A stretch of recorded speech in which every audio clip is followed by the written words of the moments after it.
Welcome to the first episode of challenge your understanding. इस पूरी series का एक ही मोटिव है कि आपके अंडरस्टैंडिंग को बूस्ट किया जाए, जो कि जेईई एडवांस के पेपर के लिए बहुत ज़्यादा ज़रूरी है। उसके लिए आपको हर एक प्रॉब्लम में जितने एंगल से आप सोच सकते हो, आपको वो सारे एंगल के बारे में सोचना चाहिए। तो अभी इस वीडियो को आगे देखने से पहले यहाँ पॉज कीजिए और इस क्वेश्चन को स्क्रीनशॉट लीजिए और आप एक बार ट्राई कीजिए कि इसके आंसर निकल जाए। आंसर नहीं भी आता तो आप जितना सोच सकते हो, टेक योर टाइम, आधा घंटा लगे, 1 घंटा लगे या जितना भी टाइम लगे।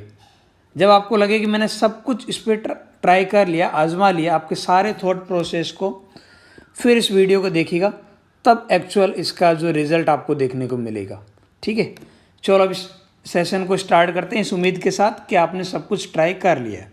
ओके, यहाँ पे गिवन है कि हमारे पास 2 आइडेंटिकल कंडक्टिंग स्फीयर है having radius small a and they are place centre to centre separation at d which is very large compare to the radius. और इनको आपने एक होमोजीनियस मीडियम में रखा हुआ है जहाँ पे परमिटिविटी एप्सिलॉन और रेजिस्टिविटी रो है।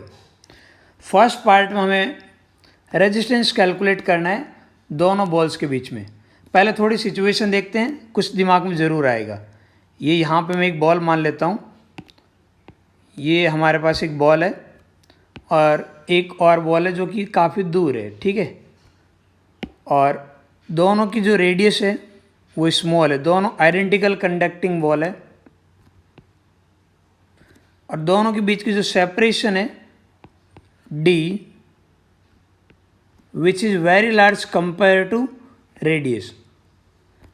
आप यदि अच्छे से देखते हो तो अभी हमारे पास सिर्फ 2 ही डायमेंशन यूज हो रही, एक तो रेडियस, दूसरी सेपरेशन बिटवीन स्फीयर। और डी बहुत बड़ा है तो मैं बोल सकता हूँ कि डी जो है it is tends to infinite, क्योंकि यहाँ पे 2 ही डायमेंशन है। कोई भी चीज़ इन्फाइनेट का मतलब क्या होता है, दूसरी क्वांटिटी के रिस्पेक्ट में बहुत लार्ज होना, और दूसरी यहाँ पे सिर्फ और सिर्फ रेडियस है, यानी कि डी की वैल्यू कहीं ना कहीं टेंस टू इन्फाइनेट है।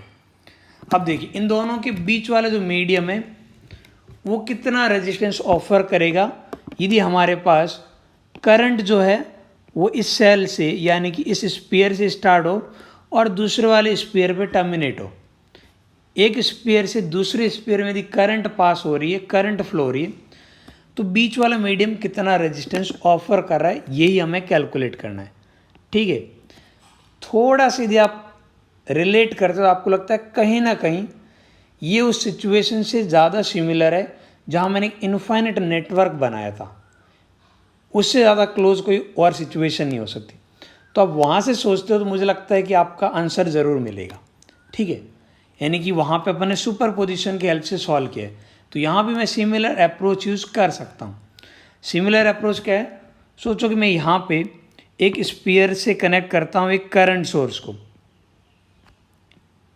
ठीक है, ये मान लेते करंट आई है, ये इस स्फीयर से कनेक्टेड है, तो इस स्फीयर से अब बेसिकली आई करंट इसके सेंटर से आप कनेक्ट मानिए। ठीक है, तो इस स्फीयर से आई करंट रेडियली आउटवर्ड बाहर निकलेगी, सिमेट्री की वजह से यूनिफॉर्म निकलेगी, हाँ है ना, इस तरीके से आई करंट बाहर निकलेगी। अब मैं चेक कर रहा हूँ कि इसके सेंटर से स्मॉल आर डिस्टेंस पे, of course it is greater than radius a, एक स्फीयर इमेजिन करता हूँ। तो इस स्फीयर पे यहाँ पे जो करंट डेंसिटी होगी जे, करंट बेसिकली रेडियली आउटवर्ड जा रही है, तो करंट डेंसिटी जो डायरेक्शन है वो रेडियली आउटवर्ड है, तो करंट डेंसिटी जो डायरेक्शन है वो रेडियली आउटवर्ड है। न्यूमेरिकल वैल्यू को लिख सकता हूँ, total current I divide by surface area 4πr²। ठीक है, तो सिमेट्री की वजह से हर जगह आर सेपरेशन पे इसके सेंटर से एक जैसी करंट डेंसिटी होगी। और यहाँ पे मैं इलेक्ट्रिक फील्ड लिख सकता हूँ from the general form of Ohm's law. Electric field क्या लिख सकता हूँ, ई वेक्टर, ये आ जाएगा resistivity multiply with J vector, और जे वेक्टर की यदि आप डायरेक्शन बात करते हो तो वो रेडियली आउटवर्ड है आर कैफ। यही हालात है। अब ये आपके पास general forms of Ohm's law है और इससे मैं दोनों स्फीयर के बीच में पोटेंशियल डिफरेंस कैलकुलेट कर सकता हूँ। मैं लिख सकता हूँ potential difference between the sphere it is basically the integration of electric field. इस इलेक्ट्रिक फील्ड को यदि मैं इंटीग्रेट करूँगा तो इलेक्ट्रिक फील्ड के इंटीग्रेशन से मेरे पास पोटेंशियल डिफरेंस हो जाएगा। और इंटीग्रेशन कहाँ से कहाँ तक करना चाहिए मुझे? यहाँ से सरफेस से लगा के एक बहुत ही लार्ज डिस्टेंस तक, डी तक, यानी कि इन्फाइनेट तक करना चाहिए, क्योंकि डी आपके पास बहुत लार्ज है तो आप कहीं ना कहीं उस स्फीयर तक पहुँच जाओगे। यही बात है। अब एक काम करते हैं, ई की वैल्यू पुट करते हैं और आपके पास इलेक्ट्रिक फील्ड रेडियल आउटवर्ड है तो डॉट प्रोडक्ट में कॉस थीटा की वैल्यू 1 रहेगी। तो मैं सीधे इलेक्ट्रिक फील्ड की वैल्यू पुट करता हूँ। तो डेंसिटी रो, ये रेजिस्टिविटी रो और डेंसिटी की वैल्यू आई अपॉन 4 पाई, ये पूरा इंटीग्रेशन से बाहर आएगा। अंदर 1/r² को मैं लिख सकता हूँ r⁻², लिमिट a से इनफाइनेट। इंटीग्रेशन की बात कर लेते हैं। इंटीग्रेशन कितना होगा? x⁻n वाला फॉर्मूला लगाएंगे इंटीग्रेशन का, तो ये बनेगा r⁻1/-1, यानी कि लिख सकता हूँ -1/r लिख सकता हूँ। ये हमारे पास इंटीग्रेशन की वैल्यू रहेगी। अब लिमिट पुट करते हैं तो जो पोटेंशियल डिफरेंस नज़र आ रहा है, ये पोटेंशियल डिफरेंस आ गया रेजिस्टिविटी करंट आई अपॉन 4 पाई। जैसे आप इन्फाइनेट पुट करोगे -1/∞ 0, फिर माइनस माइनस प्लस, आर की वैल्यू ए पुट करेंगे तो 1/a, तो ये आ गया आपके पास। ठीक है। और जो रेजिस्टेंस की डेफिनेशन है वो है कि यदि आपके पास यहाँ से वहाँ तक करंट हमें पता चल जाए कि करंट कितनी पास हो रही एक स्फीयर से दूसरे स्फीयर, और दोनों के बीच में पोटेंशियल डिफरेंस कितना है, तो वहाँ से मैं रेजिस्टेंस की बात कर सकता हूँ। ठीक है, रुके रहिए भाई। अभी यहाँ से जो आई करंट निकल रही है ना, दूसरे स्फीयर पे आई करंट नहीं पहुँच रही, इस बात का ध्यान रखिएगा। तो गलती से यहाँ से आप delta we divide by I करके रेजिस्टेंस रो अपॉन 4 पाई ए नहीं लिख सकते। ये पहली मिस्टेक है जो जल्दबाजी में होती है। रुके रहिए। यहाँ मैंने करंट सोर्स अप्लाई किया और सारी चीज़ें कैलकुलेट की। अब मैं दोबारा बोल रहा हूँ, यदि एक करंट सोर्स यहाँ की बजाय मैं यहाँ कनेक्ट करता है इसके सेंटर से, एक हाइपोथेटिकल करंट सोर्स की बात कीजिए इस तरीके से, ठीक है, और इसमें करंट की डायरेक्शन ऐसे है आई, तो आपके पास ये जो स्फीयर है, इस स्फीयर के सरफेस पे करंट आई आएगी ऐसे रेडियली इनवर्ड, और ये सारी करंट मिलके आई बनेगी। ठीक है, और इस करंट सोर्स से पास होगी। और ड्यू टू द सिमेट्री आप बोल सकते हो कि अब इनकी वजह से जब मैं पोटेंशियल डिफरेंस निकालना चाहूँ, एक इलेक्ट्रिक फील्ड निकालूंगा, फिर पोटेंशियल डिफरेंस में निकालूंगा इस बॉल से लगा के इस बॉल तक, तो वो एग्जैक्टली उतना ही आएगा विथ पोलरिटी जितना यहाँ आया था। ठीक है, क्योंकि पिछली बार आपके पास इलेक्ट्रिक फील्ड ऐसे था, अभी भी इलेक्ट्रिक फील्ड की डायरेक्शन यही है, क्योंकि करंट की डायरेक्शन मैंने यहाँ पे अलग तरीके से सोर्स को कनेक्ट किया था। ठीक है, यानी कि यदि मैं दोनों सोर्स एक साथ कनेक्ट करूँ तो यहाँ से आई करंट निकलेगी और यहाँ पे आई करंट पहुँच जाएगी। अच्छी बात है। और जो पोटेंशियल डिफरेंस होगा वो दोनों इंडिविजुअल केस में जो पोटेंशियल डिफरेंस आया उन दोनों के एडिशन के इक्वल है, और दोनों केस में सिमेट्री की वजह से इक्वल आ रहा है। तो मैं लिख सकता हूँ फ्रॉम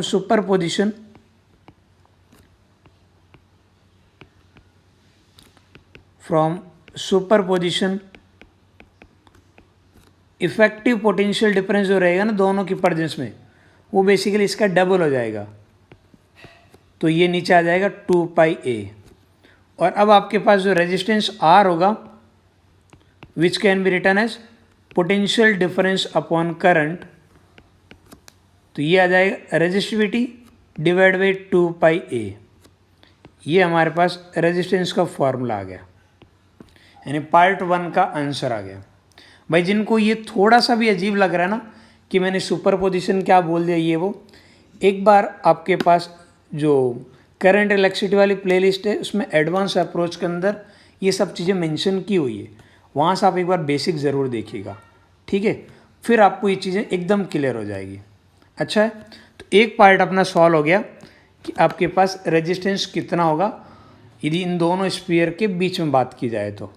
ठीक है, अब अपन बढ़ते हैं नेक्स्ट पार्ट की तरफ। सेकंड पार्ट कैपेसिटेंस की बात करते हैं। ये पार्ट रिलेटिवली इजी है और जल्दी दिमाग में क्लिक करता है, क्योंकि कैपेसिटर के मामले में अपन ने यही बोला था कि यदि दो कंडक्टर से एक सिस्टम बन रहा है तो कैपेसिटेंस के लिए आप एक से दूसरे में चार्ज ट्रांसफ़र करेंगे। लेट सपोज कि मैं क्यू चार्ज ट्रांसफ़र कर रहा हूँ एक से दूसरे में। यहाँ चार्ज मेरे पास है, आ जाएगा प्लस का क्यू, और यहाँ चार्ज आ जाएगा माइनस क्यू। आंसर क्यू पे डिपेंड नहीं करता। यदि आप क्यू चार्ज ट्रांसफ़र कर देते हो एक कंडक्टर से दूसरे में, फिर अपन देखेंगे इस क्यू चार्ज ट्रांसफ़र करने की वजह से दोनों में पोटेंशियल डिफरेंस कितना आया। तो इसके सरफेस पे मैं पोटेंशियल की बात करूँगा तो इसके सरफेस पे पोटेंशियल आ जाएगा के, which is basically 1/4 pi epsilon, और ये क्यू अपॉन ए।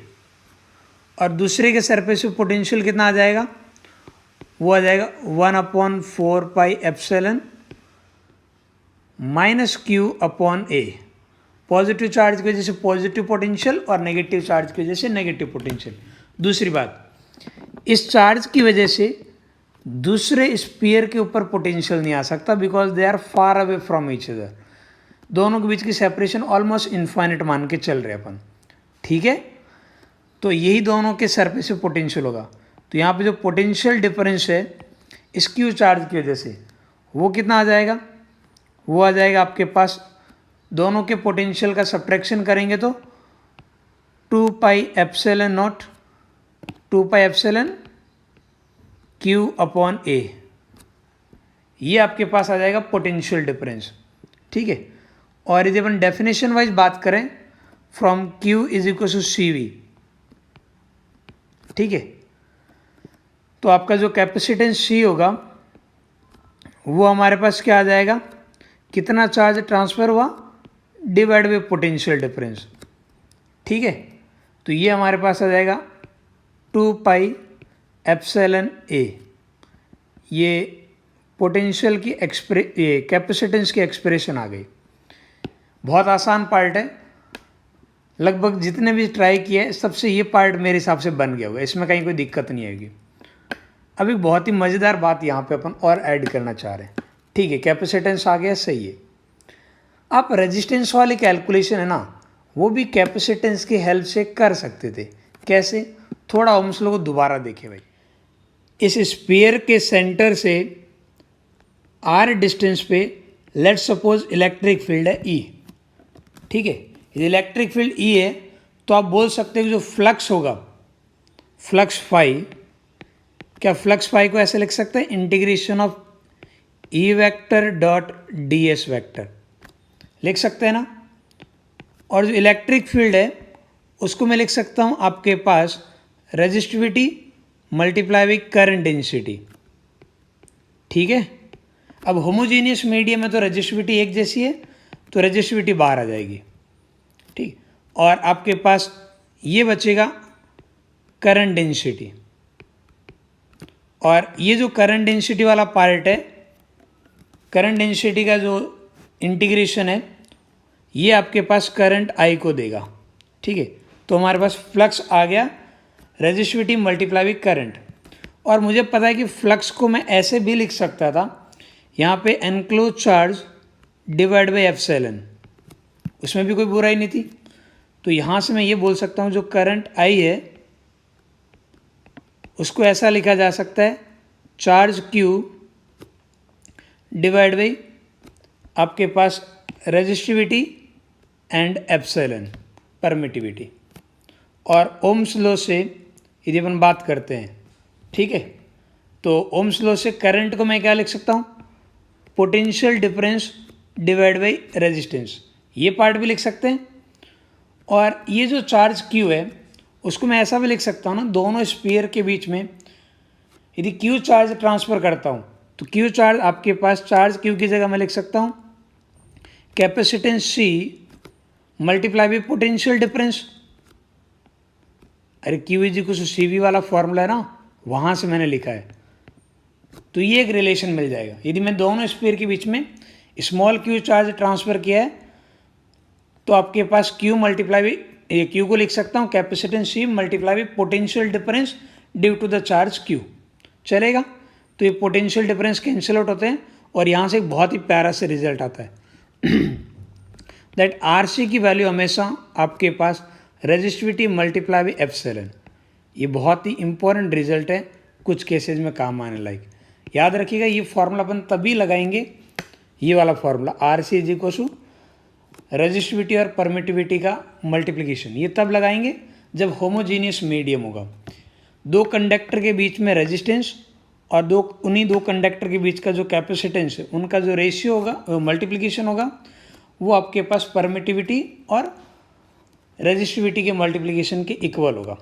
यहाँ से आप बात कर सकते हो कि रेजिस्टेंस R दोनों स्फीयर के बीच में इतना भी लिख सकता था, permittivity epsilon divide by capacitance. और कैपेसिटेंस कैलकुलेट करना बहुत ज़्यादा आसान था, आपने देखा ना, ये फॉर्मूला है कैपेसिटेंस, इसको कैलकुलेट करने में ज़्यादा टाइम नहीं लगता है।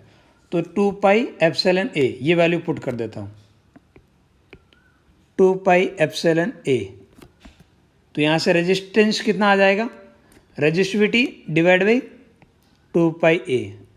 पिछली बार की बजाय मुझे लगता है ये बेटर है और बहुत जल्दी आ जाए। यदि आपको ये रिजल्ट पहले से ही पता हो, तो नहीं भी पता हो तो भी आप इस तरीके से एक मोमेंट पे सोच सकते हो, कोई बुराई वाली बात नहीं है, ठीक। नहीं तो एक जो जनरल जो सबसे पहले थॉट जो दिमाग में आता है सुपर पोजिशन वाला, वो मैं ऑलरेडी बता चुका हूँ, ठीक है।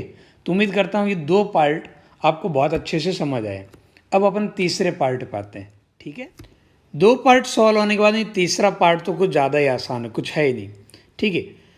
आपको ये पता चल गया कि इन दोनों जो कंडक्टर मिलके एक जो कैपेसिटेंस बना रहे हैं उसी की वैल्यू कितनी है, ये आप ऑलरेडी कैलकुलेट कर चुके हो। और दोनों के बीच में जो प्रेजेंट मीडियम है उसके बारे में आपको ऑलरेडी इन्फॉर्मेशन मिल गई है, ठीक है। और अब आप बात कर रहे हो कि charge as a function of time, किसी एक प्लेट पे जैसे बात करते हैं ना कैपेसिटर के, ये दोनों कंडक्टर एक प्लेट का काम कर रहे हैं। तो मान लेते हैं इस पे चार्ज कितना होगा किसी टाइम t पे, यानी स्मॉल q। तो आप लिख सकते हो स्मॉल q जो रहेगा वो आपके पास कैपेसिटर के डिस्चार्जिंग जैसा होता है वैसे ही यहाँ हो रहा है, कैपेसिटर डिस्चार्ज तो हो रहा है, यानी कि ये जो कंडक्टर, एक कंडक्टर से चार्ज लीक होकर दूसरे पे आ रहा है, ठीक है। तो ये बेसिकली डिस्चार्जिंग ऑफ कैपेसिटर है। और कैपेसिटर की डिस्चार्जिंग क्या लिख सकते हैं, Q is equal to initial charge exponentially decay होता है ना, e की power minus t upon tau. Tau बोले तो हमारे पास टाइम कांस्टेंट होता है, टाउ क्या होता है, टाइम कांस्टेंट RC, यही होता है। और RC की वैल्यू अपन अभी देख चुके हैं, वो हमारे पास रेजिस्टिविटी और परमिटिविटी। तो जो charge at a general time t, उसे लिख सकते हैं इनिशियली कितना चार्ज हुआ Q, e की power minus t upon tau की जगह मैं लिख दूँ रेजिस्टिविटी और हमारे पास ये परमिटिविटी, ठीक है। तो ये आ जाएगा चार्ज एक किसी कंडक्टर पे as a function of time, दूसरे पे चाहोगे तो ये Q की जगह माइनस Q आ जाएगा और कोई फ़र्क नहीं आएगा, ठीक है। तो तीसरा पार्ट काफ़ी ज़्यादा आसान था कंपेयर टू द बाकी दो पार्ट से। Okay, as being a serious JEE aspirant, एक थॉट आपके दिमाग में हमेशा रहना चाहिए जब भी आप कुछ नई टाइप की प्रॉब्लम डिस्कस कर रहे हो या कहीं से आप सॉल्व कर रहे हो, क्या ये पार्ट रिलीवेंट है या नहीं है। तो भी अपन ने यहाँ पे इस एपिसोड में जो भी डिस्कस किया ना, उसमें एक कॉन्सेप्ट आपका था आर इक्विवेलेंट वाले में सुपरपोजिशन, जो कि जेईई मेंस 2008 में एज एन पैसेज पूछा हुआ है, काफ़ी सिमिलर है, आप यदि नोटिस किया होगा तो। सेकंड, यहाँ पे कैपेसिटर और ये होमोजीनियस मीडियम को लेके डिस्चार्जिंग वाला पार्ट है, तो उस पर भाई जेईई एडवांस 2016 में ये प्रॉब्लम पूछी हुई है, बिल्कुल आइडेंटिकल है आपके जो नेक्स्ट पार्ट की बात की जाए तो, ठीक है। तो ये पूरे एपिसोड में जो भी डिस्कशन हुआ आपके जेईई एडवांस के लिए बहुत ज़्यादा यूज़फुल है और एकदम रिलीवेंट है। इस प्रॉब्लम को आप ट्राई कीजिए और कुछ दिक्कत हो तो मेरे को कमेंट सेक्शन बताइएगा, ठीक है। मुझे पूरी उम्मीद है कि ये वाला एपिसोड आपको बहुत ज़्यादा पसंद आया है। यदि ऐसा है तो आप लाइक ज़रूर कीजिए और कुछ टॉपिक आप चाहते हो मैं उसी पे बनाऊं अगला एपिसोड, तो आप वो कमेंट में ज़रूर कीजिएगा, ठीक है। ओके।